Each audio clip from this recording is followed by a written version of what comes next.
Hey, Yup. would you like a cup of tea? Nope. I'm in the zone. In the zone? What does it mean?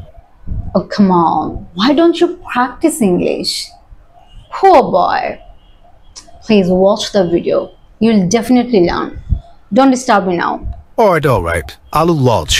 আচ্ছা আমি বলছি in the zone এটার মিনিংটা বলে দিচ্ছি so say in the zone বলে আসলে কি বুঝিয়েছে ইন দ্য জোন বলে সে এটা বুঝিয়েছে যে সে কাজটাতে অনেক বেশি ফোকাসড অনেক অ্যাটেনশন দিয়ে সে কাজটা করছে এবং খুব স্কিলফুলি করছে এবং সে এনজয় করছে কাজটা করতে এবং খুব হ্যাপিও সো যখন আপনি কোনো কাজ এমন হয় না যে আমরা কোনো অনেক সময় কিছু কাজ করে যেগুলোতে আমরা অনেক বেশি অ্যাটেনশন দেই এবং খুব দক্ষতার সাথে আমরা কাজটা করছি এবং খুব এনজয় করছি ওই ধরনের সিচুয়েশনে আপনি ইন দ্য জোন ইউজ করবেন আমি যদি আমার কথা বলি যেমন আমি ভিডিও এডিটিংয়ে মোটামুটি জানি একটু ভালো আছি সো আমি যখন ভিডিও এডিটিং এর কাজটা করি আমার তখন কারোর ডিস্টার্ব পছন্দ না এবং আমি কাজটা করতে এনজয় করি এবং খুব স্কিলফুলি করি এবং অনেক অ্যাটেনশন দিয়ে করি ওই টাইমটা দেখে যদি আমাকে খেতে বলে বা অন্য কোনো কাজ নিয়েও কথা বলে আমার কিন্তু ওটা আমি শুনতে পছন্দ করি না বা